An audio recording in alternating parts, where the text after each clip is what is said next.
할렐루야. 오늘도 주님의 큰 은혜가 우리 모두에 함께 하시 바랍니다. 자, 오늘은 예수님께 경배하는 축복이라는 제목으로 함께 은혜를 나누고자 합니다. 오늘은 대림절 네 번째 주일이자 성탄절 전날입니다. 드디어 성탄절이 내일로 다가왔습니다. 성탄절은 하나님께서 우리 인간에게 주시는 최고의 축복의 날입니다. 성탄절에는 서로 선물을 주고받으면서 기쁨을 함께 나누는 관습이 있는데요. 그 유래는 하나님께서 우리에게 예수 그리스도를 통하여 가장 귀한 영생의 선물을 주셨기 때문입니다. 따라서 이 성탄절의 주인공은 영생의 선물을 가지고 이 땅에 오신 바로 예수 그리스도입니다. 그런데 이 세상에는 우리의 시선을 빼앗는 것들이 너무나 많아서 정작 예수님께 우리가 집중하지 못할 때가 많이 있습니다. 얼마 전에 성탄절 하면 가장 생각나는 것이 무엇인가를 묻는 설문조사가 있었습니다. 그 항목을 보니까 산타 할아버지, 또 화이트 크리스마스, 크리스마스 트리, 또 구세군, 캐롤송 이런 것들이 있었어요. 그런데 그 어디에도 예수님은 그 항목에 빠져 있었던 것입니다. 안고 없는 찐빵처럼 지금 대부분의 사람들은 바로 주인 없는 성탄절을 보내고 있습니다. 그렇지만 적어도 우리 믿는 사람들은 이 성탄절의 의미를 바로 알고 바로 이 성탄절을 지켜야 할 것입니다. 이런 의미에서 오늘 본문은 아기 예수님께 경배드린 동방박사들의 이야기를 기록하고 있습니다. 동방박사들은 별을 보고 우리가 경배하러 왔노라 라고 말했습니다. 동방박사들의 말처럼 성탄절은 우리가 예수님께 경배드리는 날입니다. 그런데 2000년 전에 오셨던 그 예수를 만나 경배드린 사람들은 아주 극소수에 불과했습니다. 밤에 들에서 양들을 치던 목자들과 오늘 본문에 등장하는 그 3명의 동방박사들이 전부였던 것입니다. 그러면 앞으로 예수님께서 다시 오실 것인데 예수님의 재림하실 때는 과연 어떠할까요? 성경을 보면 이러한 일들이 그대로 반복될 것이 충분히 가능성이 있는 것입니다. 우리는 오늘 말씀을 통해서 다시 오실 예수님을 만나서 경배드리는 그런 축복의 주인공들이 다 되시기를 주님의 이름으로 축원합니다. 그러면 우리는 어떻게 하면 다시 오실 예수님을 경배할 수 있을까요? 바로 먼저 아기 예수님께 경배드린 그 동방박사들을 통해서 그 비결을 살펴보고 함께 은혜를 나누고자 합니다. 첫 번째로 우리는 영적으로 깨어서 항상 기도하고 있어야 합니다. 이 예수님을 우리가 만나야 우리가 경배드릴 수 있는데 먼저는 그 예수님이 누구신가라는 것을 깨달아 알아야 됩니다. 분별할 줄 알아야 되는 것이죠. 오늘 본문에 보면 동방에서 온 박사들의 아기 예수님께 경배드리는 장면이 있습니다. 이 사람들을 가리켜 박사라고 부르고 있는데 이 사람들이 무슨 박사인가? 바로 지금으로 보면 별을 연구하는 천문학자들이었던 것입니다. 동방 박사들이 그 예수님의 탄생의 소식을 알 수 있었던 것은 바로 그 예수님의 탄생을 알리는 별을 보았기 때문이었습니다. 오늘 한번 2절을 볼까요? 2절 같이 읽어보겠습니다. 시작. 유대인의 왕으로 나신 이가 어디 계시냐? 우리가 동방에서 그의 별을 보고 그에게 경배하러 왔노라니. 바로 그의 별을 보고 그의 경배하러 왔다라는 것입니다. 이 별은 예수님의 탄생을 알려주는 계시의 별입니다. 근데 중요한 사실은 그 예수님의 탄생을 알려주는 별이 그 밤하늘에 나타났는데 누가 그 별을 알아보았느냐라는 것입니다. 그것은 밤에 깨어서 별을 관찰하던 사람들이었는데요. 그 사람들이 누구인가 하면 바로 오늘 본문에 있는 동방 박사들이었습니다. 사람이 별을 관찰하려면 낮이 아닌 밤에 별을 봐야 됩니다. 그렇기 때문에 그 별을 관찰하려면 밤에 자지 않고 깨어 있어야 하는 것입니다. 보통 밤이라는 시간은 모든 사람들이 잠을 자는 시간이고 영적으로 이 의미에서의 밤이라는 것은 악한 영들, 어둠의 세력이 역사하는 때이기도 합니다. 오늘 본문에 보면 예수님께서 태어나신 때에 대해서 특별히 오늘 본 1절에서 이렇게 기록합니다. 제가 읽어볼까요? 헤로드 왕 때에 예수께서 유대 베들레헴에서 나시매라고 말합니다. 예수님이 태어나신 때는 언제였느냐? 바로 헤롯 왕이 이스라엘 다스리던 때였던 것입니다. 그런데 헤롯은 정통 이스라엘 사람은 아니었습니다. 왜냐하면 이 헤롯은 본래 에돔 사람 출신이었기 때문입니다. 그러면 어떻게 이스라엘 사람도 아닌 이방인이 이스라엘의 왕이 될 수 있었을까요? 그 당시 이스라엘은 로마의 속국이었기 때문에 로마 황제가 이스라엘 다스리는 분봉왕을 임명할 수가 있었던 것입니다. 그렇기 때문에 로마 황제가 이 헤롯을 이스라엘 다스리는 왕으로 임명해 주었기 때문에 헤롯이 이스라엘 다스리는 왕이 될 수가 있었던 것입니다. 그렇지만 이 헤롯은 권력력이 얼마나 대단했는지 자기의 권력에 조금이라도 위협이 될 만한 사람들은 가차없이 죽여버렸습니다. 심지어는 자기의 아내도 죽이고 자기 아들들마다 죽이는 것이 이 잔혹한 헤롯의 모습이었던 것입니다. 어느 시대든지 적 그리스도가 있게 마련입니다. 그런데 이 헤롯은 그 시대의 대표적인 적 그리스도였던 것입니다. 그런 아기 예수님을 죽이기 위해서 베들레헴 지경에서 태어난 두 살의 남자아이들을 무참하게 죽이기도 했고요. 그래서 마리아와 요셉은 그 아기 예수님의 목숨을 노리는 헤롯을 피해서 애굽으로 피난을 가야만 했던 정도 있었습니다. 이처럼 헤롯이 이스라엘 다스리던 때는 영적으로 보면 암흑기라고 볼 수가 있을 것입니다. 근데 중요한 것은 이러한 영적인 암흑기, 고난의 때에 바로 예수님이 탄생하셨고 또 동방에서 온 박사들이 그 아기 예수님께 경배를 드렸다라는 것입니다. 우리의 삶 가운데에도 이 헤롯과 같은 사람이 있을 수가 있습니다. 이 헤롯을 통해서 고난받는 때가 있을 수 있는 것입니다. 그럴 때 우리는 이 헤롯만 없으면 우리가 행복하게 살 수 있겠다, 또 이 헤롯만 없으면 신앙생활도 잘할 수 있겠다라고 생각할 수가 있습니다. 그렇지만 하나님께서는 어떠셨나요? 그 헤롯을 없애버리는 것이 아니라 헤롯을 그대로 두셨습니다. 그리고 그 헤롯의 시대에 바로 그 약속하신 메시아인 예수님을 이 땅에 보내주신 것입니다. 따라서 우리들은 환경이나 다른 사람 탓을 할 수가 없는 것입니다. 나는 누구 때문에 교회에 나갈 수가 없다, 나는 누구 때문에 신앙생활을 할 수 없다, 이런 핑계는 바로 될 수가 없는 것입니다. 우리의 경험을 통해서도 알 수 있는 것은 우리의 삶이 아무런 문제가 없이 형통할 때만 신앙생활을 잘할 수 있는 것은 절대로 아닙니다. 오히려 고난이 있고 핍박이 있을 때 더 기도하게 되고 영적으로 깨어서 신앙생활도 잘할 수 있는 것입니다. 그렇기 때문에 고난이 곧 축복이다라는 말이 있는 것입니다. 이스라엘 백성들도 그 고난의 광야길에서 하나님을 만났던 것처럼 우리도 예수님을 만나는 때는 고난의 밤이 가장 기쁠 때입니다. 그 밤은 어둠의 세력이 활기를 치기 때문에 힘들고 어렵지만 그러나 또 한편으로는 유익도 있는 것입니다. 왜냐하면 밤이 깊을수록 빛으로 오신 예수님을 더 우리가 발견할 수가 있기 때문인 겁니다. 밤이 제일 깊어지는 때가 새벽이라고 하죠. 그렇지만 그 새벽이 지나면 곧 이제 동이 터오르는 이제 아침이 밝아오게 되는 것입니다. 이처럼 영적인 밤이 깊어지면 깊어질수록 빛으로 오신 예수님이 여러분에게 더 가까이 오고 계시는 것입니다. 여러분은 어떠한 영적인 시간의 때를 지내고 계십니까? 어둠의 세력이 활기를 치는 고난의 밤을 지내고 계십니까? 그러면 이제 곧 빛으로 오신 주님께서 가까이 오고 계심을 믿으시기 바랍니다. 어둠을 이기는 힘은 오직 예수 그리스도의 빛인 것입니다. 이 어둠의 때에 우리는 영적으로 깨어 있어야 합니다. 동방 박사들은 밤중에 깨어 있어서 바로 그 빛으로 오신 그 예수님의 그 빛을, 별을 볼 수가 있었습니다. 우리도 이 시대의 영적인 파수꾼이 되어야 합니다. 예수님의 재림은 마치 밤에 도적같이 온다라고 말씀하십니다. 그렇기 때문에 깨어있으라 하시죠. 어느 때에 주님이 오실는지 알 수 없기 때문인 것입니다. 여기서 깨어있으라라는 것은 영적으로 깨어있으라라는 것입니다. 우리가 영적으로 깨어서 해야 될 일이 있는데 그것은 바로 기도하는 것입니다. 예수님이 겟세마네 동산에서 정말 십자가를 앞에 두시고 간절히 기도하셨지만 그 제자들은 그만 잠에 들고 말았습니다. 그때 예수님이 제자들을 깨우시면서 마태복음 26장에서 이렇게 말씀합니다. 시험에 들지 않게 깨어 기도하라 라고 하십니다. 예수님이 다시 오실 날은 일상의 마지막 날입니다. 이 마지막 때에 우리가 해야 할 일은 바로 기도하는 것입니다. 베드로전서 4장 7절에도 이렇게 말씀하시죠. 같이 읽어볼까요? 시작. 만물의 마지막이 가까이 왔으니 그러므로 너희는 정신을 차리고 근신하여 기도하라. 아멘. 만물의 마지막이 가까웠다는 것, 그 예수님의 재림의 때가 가까이 왔다라는 것입니다. 이 만물의 마지막 때는 또한 우리 인생의 마지막 때이기도 합니다. 그렇기 때문에 정말 우리들은 정말 주님을 만날 때가 가까우면 가까울수록 정말 우리는 더 깨어서 기도해야 하는 것입니다. 성전에서 아기 예수님을 만나 경배드렸던 그 안나 선지자도 보면 성전을 떠나지 않고 주야로 금식하며 기도함으로 섬겼다라고 기록하고 있습니다. 영적으로 깨어서 항상 기도하는 사람만이 다시 오실 예수님을 만나는 그러한 축복을 받을 수가 있습니다.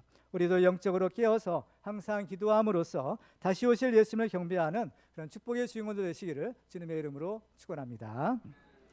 두 번째로 우리가 다시 오실 예수를 만나 경배하기 위해서는 예수님만 바라보고 예수님만 따라가야 합니다. 동방 박사들은 예수님의 탄생을 알리는 별을 발견하고 나서 이제 그 별을 따라가기 시작합니다. 그래서 그 별이 동방 박사들을 예수님께로 인도하였던 것입니다. 그렇다면 이 별이 의미하는 것은 과연 무엇일까요? 우리들에게도 밤하늘의 별만 쳐다보고 있으면 어떤 예수님의 별이 나타나서 우리를 예수님께로 인도할 수 있을까요? 그렇지는 않는 겁니다. 이 별이 의미하는 것이 있는데 이 별이 의미하는 것은 바로 하나님의 말씀입니다. 시편 119편 105절에 보면 같이 읽겠습니다. 시작. 주의 말씀은 내 발의 등이요 내 길의 빛이니이다. 아멘. 하나님의 말씀이 빛이요 등이다 라는 것입니다. 이 빛이라는 것은 어떤가요? 어둠을 몰아내는 능력이 있습니다. 또 어둠 가운데 보이지 않았던 것들을 보기에 만드는 능력이 있습니다. 하나님의 말씀도 바로 이 빛처럼, 하늘에 빛나는 별처럼 영적인 어두움과 무지 가운데 있는 사람들에게 진리의 밝은 빛을 비추어 우리의 갈 길을 인도해 주시는 겁니다. 성경을 보면 말씀이 육신이 되어 오신 예수님은 이 어두운 세상에 어둠을 비추는 빛으로 오셨다라고 말씀하고 있습니다. 동방 박사들은 동방에서 그 별을 발견하고 그 별을 따라가다가 마침내 아기 예수님을 만날 수 있었습니다. 근데 동방 박사들이 별을 따라가다가 그만 그 길을 잃어버릴 때가 있었던 것입니다. 그래서 이 동방 박사들이 베들레헴으로 가야 되는데 베들레헴이 아닌 예루살렘으로 들어가게 되었던 것입니다. 그 장면을 본문 2절과 3절에는 이렇게 기록합니다. 유대인의 왕으로 나시니가 어디 계시냐? 우리가 동방에서 그의 별을 보고 그에게 경배하러 왔노라 하니 헤롯 왕과 온 예루살렘에 듣고 소동한지라. 그러면 그들은 왜 자기들이 가는 길을 인도하던 별을 놓치고 말았을까요? 그것은 이 하나님의 말씀보다 인간적인 생각이 앞섰기 때문입니다. 분명히 성경 말씀에 의하면 이 메시아가 탄생하는 곳은 바로 베들레헴이었던 것입니다. 미가서 5장 2절을 같이 한번 읽어볼까요? 시작. 베들레헴 에브라다야 너는 유다 족속 중에 작을지라도 이스라엘을 다스릴 자가 내게서 내게로 나올 것이라 그의 근본은 상고의 영혼에 있느니라. 아멘.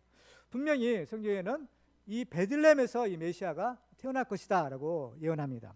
그렇지만 이 박사들은 이 이스라엘의 왕으로 오시는 메시아는 왕이기 때문에 당연히 그 왕들이 사는 왕국이 있는 예루살렘일 것이다 라고 생각을 했던 것입니다.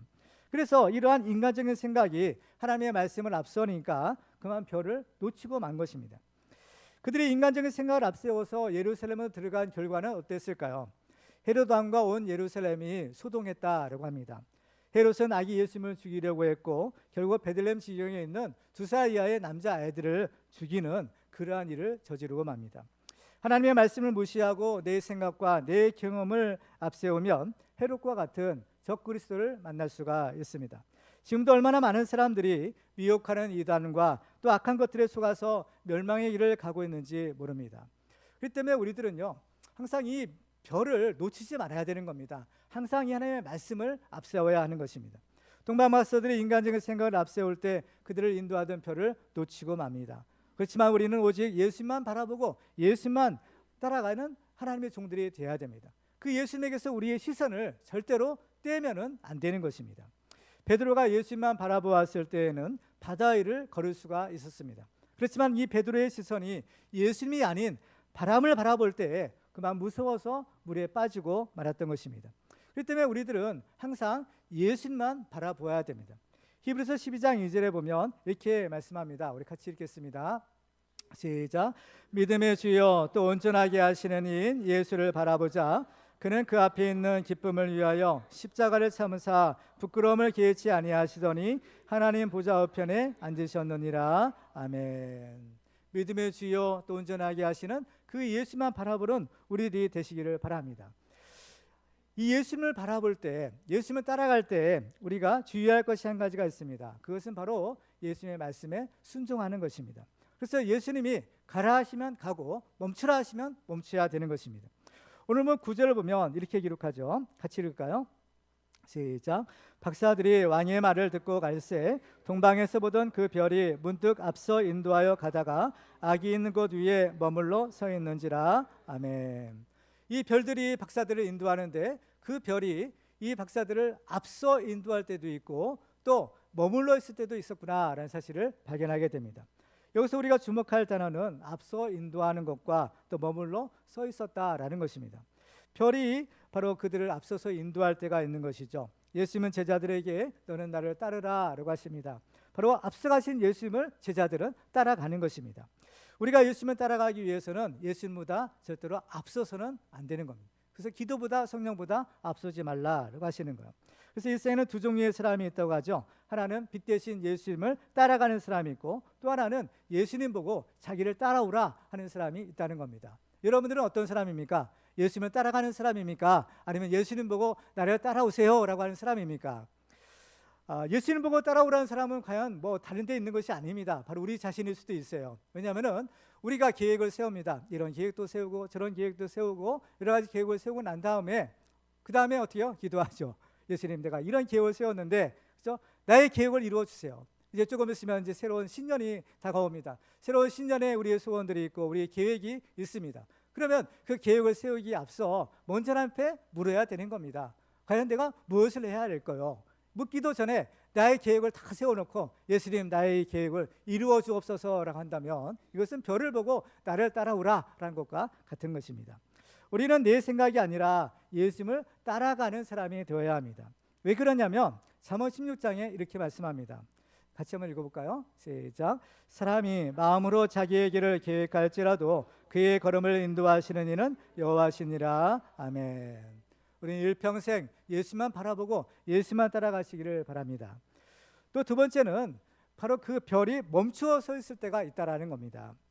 별이 멈추면 우리가 가는 길을 또 우리도 멈춰야 됩니다. 그런데 어떤 사람은 별이 멈추었는데도 불구하고 계속 자기 길을 가는 사람이 있어요. 그러면 안 되겠죠. 우리도 예수님을 따라가다가 때로는 예수님께서 멈추실 때가 있는 것입니다. 왜 그럴까요? 오늘 본문에는 이 동방박사들에게 예수님이 있는 곳을 알려주시기 위해서 별이 멈추었습니다. 그렇다면 멈춘 그곳을 자세히 살펴봐야 됩니다. 왜냐? 그곳에 바로 그들이 찾던 예수님이 계시기 때문입니다. 그런데 우리 인생길을 갈 때에도 예수님께서 우리와 동행하시고 우리는 예수님을 따라가야 되는데 예수님께서 때로는 가던 길을 멈추실 때가 있는 것입니다. 왜 그럴까요? 여러 가지 이유가 있겠지만 그 중에 한 가지는 바로 우리가 가고자 하는 길이 예수님이 원하는 길이 아니기 때문입니다. 그래서 예수님은 더 가지 않고 그 자리에 멈춰 서 계시는 것입니다. 오늘 본문에도 동방박사들은 이제 예수님 만나기 전에 별의 인도와는 상관없이 바로 예루살렘으로 들어가고자 했습니다. 예루살렘은 예수님이 계신 곳이 아니죠. 그들은 베들레헴으로 가야 됐지만 그들은 자기의 인간적인 생각을 앞세워서 예루살렘에 계실 것이다 라고 생각하고 예루살렘으로 들어가고자 했던 것입니다. 그러니까 어느 순간에 그들은 그 별을 잃어버리고 만 것입니다. 여러분은 어떻습니까? 여러분은 빛 대신 예수만 바라보고 그 별이 인도하는 대로 순종하고 따라가고 계십니까? 아니면 이 동방박사들처럼 어느 순간에 그 별을 놓치고 방황하고 계십니까?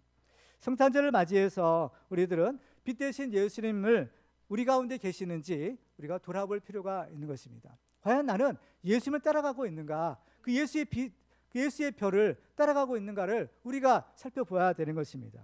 여러분들은 지금 어디로 가고 계십니까? 누구를 따라가고 계십니까? 여러분을 인도하는 빛이, 여러분들 인도하는 별이, 여러분들 인도하는 예수님이 여러분 앞에 계십니까? 잠언 14장에 보면 어떤 길은 사람의 보기에 바르나 필경은 사망의 길이니라 라고 했습니다. 그렇기 때문에 우리들은 내가 옳다라고 생각하는 것이 옳은 것은 아닌 겁니다. 주님이 옳다라고 생각하는 것이 옳은 것이지 내 생각이 옳은 것이, 자기 속에 옳은 것이 옳은 것은 아닌 것입니다. 그렇기 때문에 우리들은 우리의 생각과 우리의 경험과 우리의 고집을 꺾을 필요가 있습니다. 그렇지 않으면 많은 사람들이 가는 넓은 길을 가다가 결국 멸망으로 끝이 날 수 있는 것입니다. 이게 성경의 경고인 것입니다. 마태복음 7장 13절과 14절 같이 읽어볼까요? 시작. 좁은 문으로 들어가라. 멸망으로 인도하는 문은 크고 그 길이 넓어 그리로 들어가는 자가 많고 생명으로 인도하는 문은 좁고 길이 협착하여 찾는 자가 조금이라. 아멘. 우리는 오직 예수님만 바라보고 예수님을 따라가야만 바로 이 생명의 길을 비로소 갈 수 있는 것입니다. 요한복음 14장에 보면 예수님께서 말씀합니다. 같이 읽을까요? 시작. 예수께서 이르시되 내가 곧 길이요 진리요 생명이니 나로 말미암지 않고는 아버지께로 올 자가 없느니라. 아멘. 우리가 이제 내일 성탄절을 앞두고 있는데 이 성탄절을 주시는 축복이 있습니다. 그 성탄절의 축복은 무엇인가 하면 바로 잃어버린 예수님을 다시 찾는 것입니다. 내 인생에 있어서 잃어버린 예수님의 별을 다시 찾는 것이 성탄절에 우리에게 주시는 하나님의 축복인 것입니다. 예루살렘으로 잘못 들어간 동방박사들은 이제 그 걸음을 옮겨 예루살렘을 향하여 가기 시작합니다. 잘못된 길을 가다가도 그 길이 잘못된 것을 깨달았으면 돌이켜서 바른 길을 가야 합니다. 이것이 바로 회개라는 것입니다. 하나님은 회개한 자들에게 은혜를 주시고 그 삶을 보장해 주시고 그 삶을 친히 인도해 주십니다. 오늘 본문에 보면 동방박사들이 그 동방에서 보았던 그 별이 다시 나타나서 그의 갈 길을 인도해 주신 것입니다. 그래서 그들은 그 별을 다시 보게 되었을 때 10절에 보면 매우 크게 기뻐하고 기뻐하더라 라고 했습니다. 바로 성경을 보면 보통 기뻐하는 것이 아니라 매우 크게 기뻐하고 또 기뻐했다라고 말합니다. 이건 최고의 기쁨이 아닐 수가 없는 것이죠. 바로 잃어버린 것들을 다시 찾았을 때의 기쁨은 더 배가 되는 것입니다. 잃어버려 봐야 그 소중한 것도 알 수 있는 것입니다.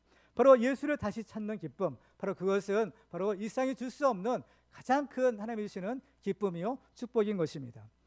바로 그들이 그 별을 통해서 그 별을 따라가기만 하면 이제 그들은 그토록 바라던 아기 예수님을 만날 수 있었습니다. 우리가 정말 마찬가지입니다. 우리도 하나님의 말씀대로 순종하고자 노력한다면 하나님이 반드시 우리를 도와주시는 것입니다. 이번 성탄절에 잃어버린 예수님을 다시 찾으시기 바랍니다. 잃어버린 믿음을 다시 회복하시기 바랍니다. 잃어버린 열정을 다시 회복하시기 바랍니다. 한때 뜨거웠던 여러분들의 신앙이 어디에 있습니까? 어디에서 여러분들의 신앙을 잃어버렸습니까?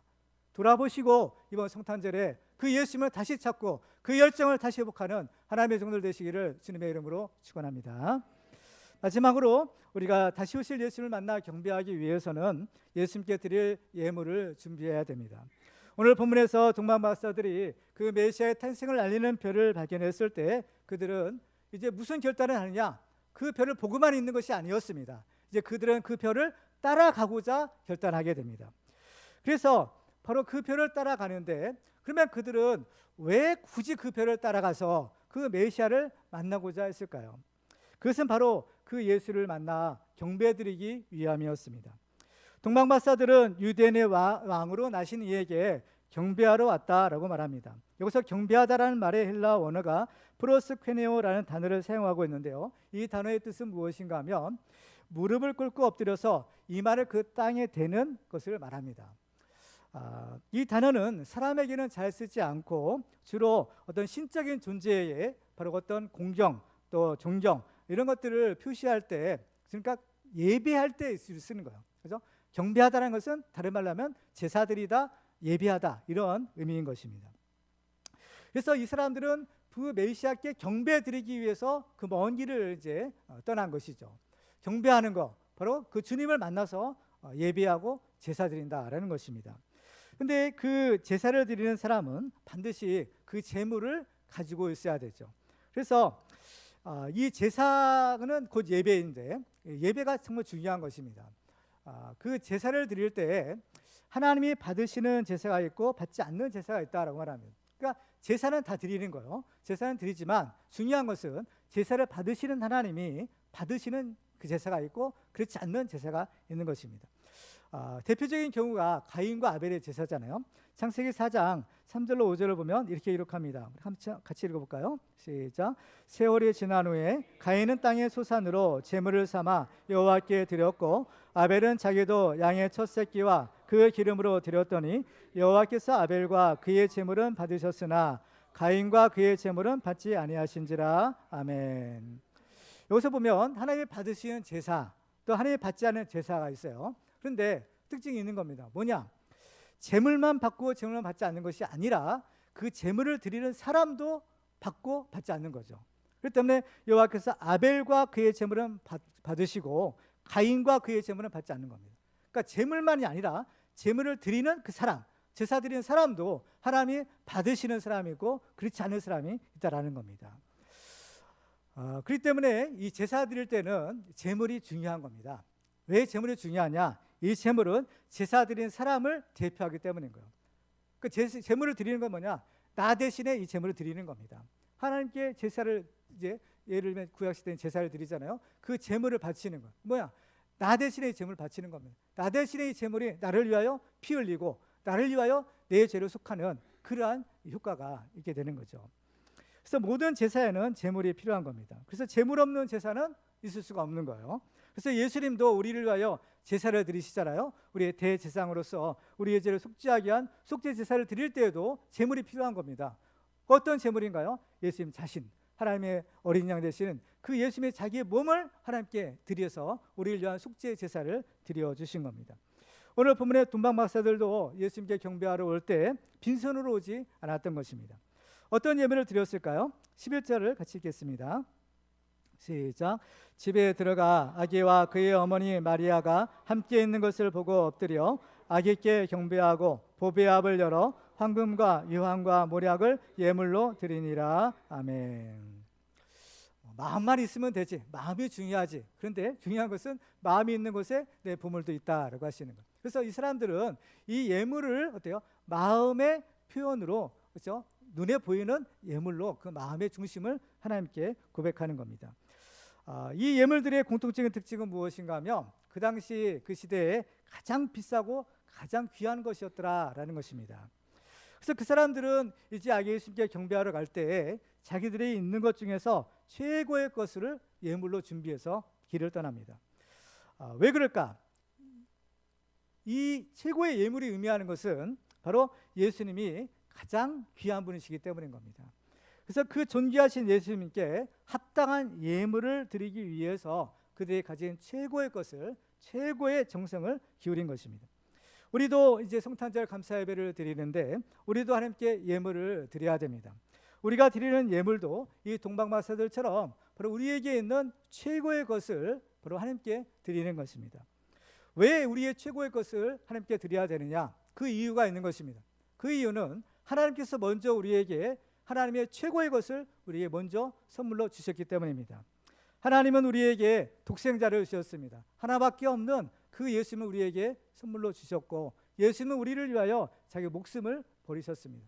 가장 귀한 아들을, 가장 귀한 생명을 우리에게 주신 분이 하나님이시기 때문에 우리들도 바로 그 하나님께 우리의 가장 귀한 것을 주님께 드리는 것이 마땅한 것입니다. 근데 신기하게도 이 동방박사들이 드린 세 가지 예물들은 영적인 의미가 있는 것들이었습니다. 어떤 영적인 의미가 있는 것이냐? 첫 번째로 황금을 드렸다라고 했습니다. 이 황금이란 것은 왕권을 상징하는 그러한 예물입니다. 그러니까 황금을 예물로 예수님께 드렸다라는 것은 무슨 뜻인가 하면 예수님은 누구시냐? 예수님은 만왕의 왕이시다라는 겁니다. 그리고 그 예수님은 나의 왕이십니다라는 그러한 고백인 것입니다. 이 황금은 왕을 상징하는 그러한 보석인 거예요. 그렇기 때문에 예수님은 만왕의 왕이시고 예수님은 또한 나의 왕이 되십니다. 이런 고백으로 황금을 드리는 겁니다. 나의 황금을 예수님께 드린다라는 것은 바로 나의 황금을, 가장 귀한 것을 주님께 드리지만 주님이 또한 나의 황금이 되신다는 것을 의미하는 거예요. 모든 것은 공짜가 없는 겁니다. 그렇기 때문에 가장 귀한 황금을 예수님께 드려요. 내 것을 드리면, 그렇죠? 이 황금 대신에 예수님이 나의 황금이 되어주시는 겁니다. 그런 의미로 황금을 드리는 거예요. 우리가 주님께 드려야 될 황금은 과연 무엇인가요? 여러분들 가운데는 진짜 황금이 있는 분이 계실 수도 있죠. 그렇죠?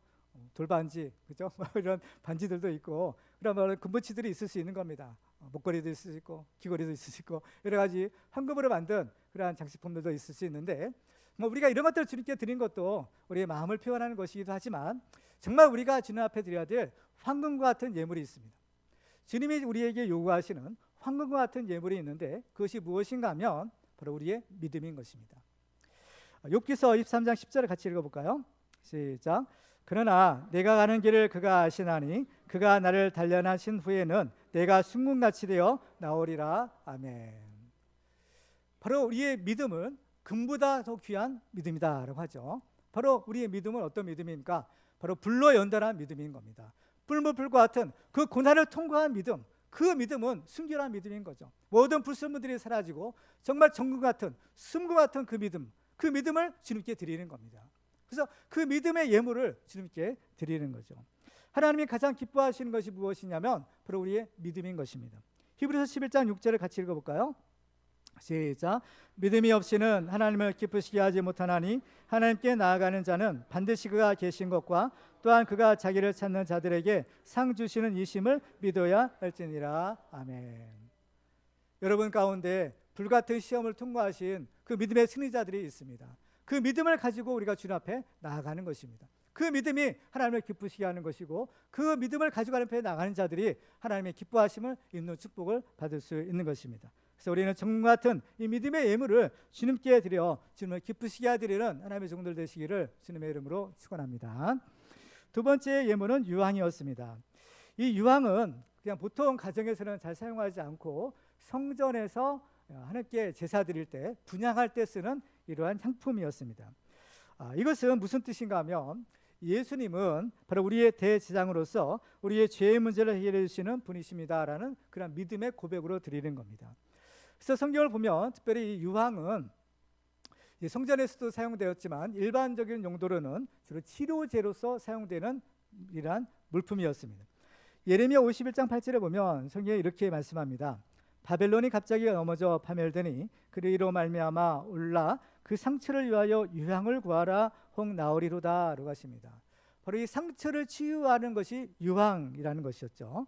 그렇기 때문에 예수님께 유황을 그 예물로 드렸다라는 의미는 예수님은 나의 치료자이십니다 라는 의미가 있는 겁니다. 유황과 같은 치료제는 사람들이 혹시도 있을지 모르는 어떠한 사고라든지 상처를 위해서 준비해 놓은 상비약과 같은 것이었어요. 그런데 그 상처를 치유하는 유황이잖아요. 이 유황을 예수님께 드린다라는 것은 무슨 뜻인가? 나에게는 이제 더 이상 이 유황이 필요가 없습니다라는 것을 의미하기도 하는 겁니다. 왜냐? 예수님이 나의 치료자가 되시기 때문인 거예요.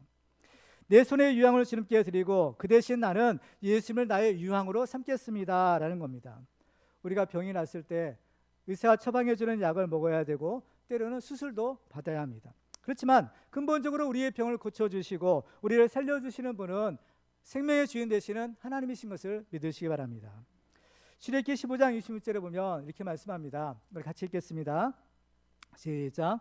이르시되 너희가 너희 하나님 나 여호와의 말을 들어 순종하고 내가 보기에 의를 행하며 내 계명에 귀를 기울이며 내 모든 규례를 지키면 내가 애굽 사람에게 내린 모든 질병 중 하나도 너에게 내리지 아니하리니 나는 너희를 치료하는 여호와임이라. 아멘. 하나님은 우리를 치유하시는 여호와시다라고 말씀합니다. 우리는 노후를 위해서 여러 가지를 준비하고 살아가게 됩니다. 혹시라도 있을지 모르는 일을 대비하기 위한 보험을 들기도 합니다. 그렇지만 이런 것들도 필요하지만 근본적으로는 바로 우리 인생에서 바로 예수님을 믿어야 합니다. 예수님이 이 땅에 오신 이유는 우리를 고쳐주시고 우리를 살려주시기 위함인 것입니다. 여러분 가운데 육신의 질병으로 고통을 당하시는 분이 혹시 계십니까? 마음의 상처로 괴로운 분이 계십니까? 유황 대신 예수님께서 여러분을 치료해 줄 줄을 믿으시기 바랍니다. 따라서 우리가 유황 같은 예물을 드리는 것은 예수님께서 나의 치료자시다라는 믿음의 고백으로 드리는 것입니다. 혹시 몸과 마음이 병이 들어 고통을 당하시는 분이 계시다면 이번 성탄절 예물을 드리실 때 바로 이러한 믿음으로 드려보시기를 바랍니다. 예수님은 우리를 치유하시는 분이십니다. 왜냐? 바로 예수님께서 우리의 질고를 다 담당하시기 때문입니다. 이사야서 53장 5절을 같이 읽겠습니다. 시작. 그가 찔림은 우리의 허물 때문이요 그가 상함은 우리의 죄악 때문이라. 그가 징계를 받음으로 우리는 평화를 누리고 그가 채찍에 맞음으로 우리는 나음을 받았도다. 아멘. 예수님의 채찍에 맞으실 때 그 채찍에 맞을 때마다 그 살점이 떨어져 나가고 그 몸에서 그 피가 흘러내렸습니다. 그 피와 상처가 바로 우리를 치유하고 살리는 향기로운 유황의 제물이 되신 겁니다. 말라기 4장 2절에 보면 내 이름을 경외하는 너희에게는 공의로운 해가 떠올라서 치료하는 광선을 비추리니 너희가 나가서 외양간에서 나온 송아지같이 뛰리라. 아멘. 예수님께서 우리의 모든 상처를 고쳐주시고 우리를 치유하시고 살려주시는 하나님을 믿으시기를 주님의 이름으로 축원합니다. 마지막으로 이 몰약이라는 예물이 있었는데요. 이 몰약은 장례식 때 사용하는 그런 향품이었습니다.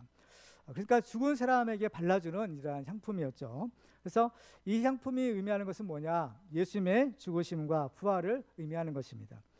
예수님은 나의 죄를 대속하기 위하여 십자가의 고난을 받으시고 죽으실 것이지만 이제 다시 살아나셔서 나를 살리시는 구세주가 되신다라는 믿음의 고백인 것입니다. 따라서 모략을 드린다라는 것은 부활 신앙에 대한 나의 믿음의 고백으로 드린 것입니다. 나의 모략을 예수님께 드린다라는 것은 또 역시 나는 이제 더 이상 모략이 필요하지 않습니다라는 의미이기도 합니다. 왜냐하면 예수를 믿는 나는 죽어도 예수님께서 나를 다시 살려주실 것이기 때문입니다. 모략은 죽은 자를 위한 것이에요. 그렇기 때문에 산 자에게는 모략이 필요가 없는 것입니다. 죽을 수밖에 없는 우리 죄인이 바로 예수 그리스도로 인해서 다시 살기 때문에 우리에게 더 이상 모략이 필요 없고 우리를 위하여 죽으신 그 예수님께만 이 모략이 필요한 것입니다. 그래서 예수님은 요한복음 11장 25절에서 이렇게 말씀합니다. 같이 읽겠습니다. 시작. 예수께서 이르시되 나는 부활이요 생명이니 나를 믿는 자는 죽어도 살겠고 무릇 살아서 나를 믿는 자는 영원히 죽지 아니하리니 이것을 내가 믿느냐. 아멘. 그렇습니다. 따라서 우리가 드리는 이 모략은 예수님의 죽음을 예비하기 위한 모략이기도 하지만 이 모략은 이제 나의 죽음을 이기고 다시 살게 만드는 생명의 모략이 되는 것입니다. 따라서 나를 위해 준비한 모략이 나를 위해 부어지지 않고 나를 위해 대신에 죽으신 그 예수를 위하여 부어드릴 때 그 모략은 나를 살리는 생명의 모략이 되는 것입니다. 여러분은 죽어도 다시 살아나는 이 부활신앙을 가지고 계십니까? 이번 성탄절에는 바로 그 믿음의 고백으로 바로 이 모략과 같은 예물을 드려보시길 바랍니다. 나를 죄와 죽음에 살려주시는 그 예수 그리스도, 그 예수 그리스도를 위하여 우리가 드려야 될 예물은 무엇입니까? 성경을 보면 이제 이러한 황금과 유황과 모략 같은 이 예물을 동방박사들이 드렸는데 이제 하나님께서도 하나님께 예배드리는 우리들에게 요구하시는 예물이 있다는 것을 발견할 수가 있습니다. 그럼 우리는 과연 어떠한 예물을 주님께 드려야 되고 주님의 찾으시는 예물은 과연 무엇일까요? 자, 로마서 12장 1절입니다. 같이 읽겠습니다. 시작. 그러므로 형제들아 내가 하나님의 모든 자비하심으로 너희를 권하노니 너희 몸을 하나님이 기뻐하시는 거룩한 산 제물로 드리라. 이는 너희가 드릴 영적 예배니라. 아멘. 영적인 예배, 바로 이 산 제물이 필요한데 바로 우리의 몸을 하나님께 드리라. 주님이 요구하시는 것은 우리의 몸을 요구하시는 겁니다. 이번 성탄절에는 우리의 몸을 주님께 드리는 이 헌신의 마음으로 예배를 드리시기 바랍니다. 예수는 내 보물이 있는 곳에 내 마음도 있다라고 하시죠. 이 동방박사들은 바로 이 예물과 예배를 통하여 주님에 대한 자기의 믿음을 고백했습니다. 동방박사들이 그 아기 예수님께 경배드리기 위해서 찾아온 길은 무려 1600km나 된다라고 합니다. 성경학자들은 이 험난한 길이 그렇죠? 죽음의 길이다라는 이름을 붙였어요.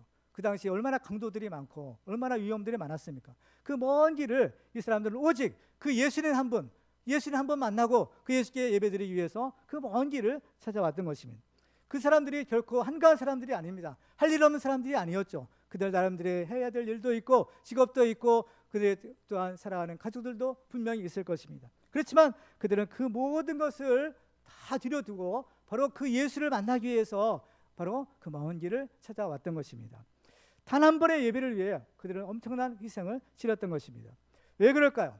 예수를 만나 예수님께 예배드리는 것이야말로 그들의 일평생 있어서의 가장 중요한 일이었기 때문인 것입니다.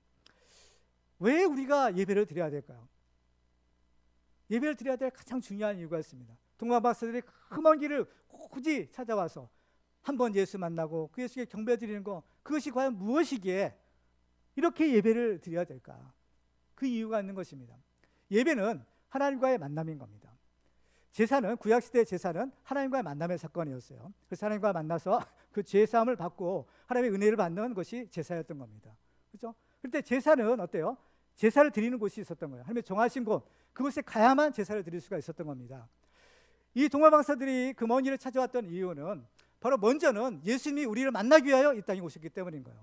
예수님이 모든 곳에 오시지 않는 겁니다. 예수께서 그 베들레헴, 약속하신 그 베들레헴에 오셨기 때문에 먼 동방에 있는 사람들은 그 먼 길을 찾아서 이 베들레헴까지 와야만 했던 겁니다.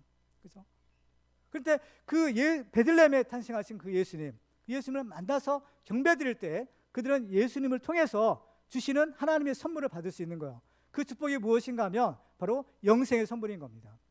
하나님께서 예수를 통해서 우리에게 주시는 영생의 선물은 예수를 통해서만 주시는 거예요. 그렇기 때문에 동방박사들이 굳이 그 먼 길을 찾아왔던 이유는 그 예수를 만나기 위한 겁니다. 왜? 예수를 만나서 예수께 경배해야만 예수님 주시는 영생을 받을 수 있기 때문인 겁니다. 우리도 마찬가지인 겁니다. 우리도 예수를 믿잖아요. 우리도 예수님께 경배드리고 하나님께 예배드리는 겁니다. 우리가 예배드리러 왜 오신 거예요? 하나님을 만나기 위해 오신 건 아니겠습니까? 하나님을 만나면 하나님이 주시는 축복을 받을 수 있는 것입니다. 우리의 문제는 해결될 수 있고 하나님이 주시는 축복을 받을 수 있는 겁니다. 바로 그것이 예배의 축복인 겁니다. 예배를 통해서 하나님을 만나셔야 되는 겁니다. 지금도 살아계신 하나님, 우리를 살리시고 우리를 고치시고 우리의 문제를 해결해 주시고 하나님이 주시는 영생의 선물을 주시는 그 하나님을 만나시는 것이 예배인 거예요. 그렇지 않으면 예배가 의미가 없는 겁니다.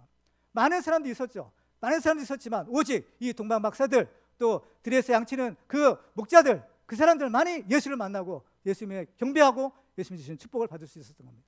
여러분들은 과연 어떻습니까? 여러분들은 예루살렘에 있는 사람들입니까? 어떤 사람들이에요? 우리는 예수를 아는 사람들인 겁니다. 예수를 안으면 우리는 예수께 경배해야 되는 겁니다. 예수를 만나셔야 되는 거예요. 만나셔야만 여러분들 문제는 해결되고 하나님 주시는 축복을 받을 수가 있는 것입니다. 이 예수를 만나기 위해서 우리의 목숨을 걸어야 되는 거예요. 우리 인생을 걸어야 되는 겁니다. 그 먼 길을 찾아왔던 동방 박사들 목숨 걸고 찾아왔잖아요. 가장 예물을 들고 찾아왔잖아요.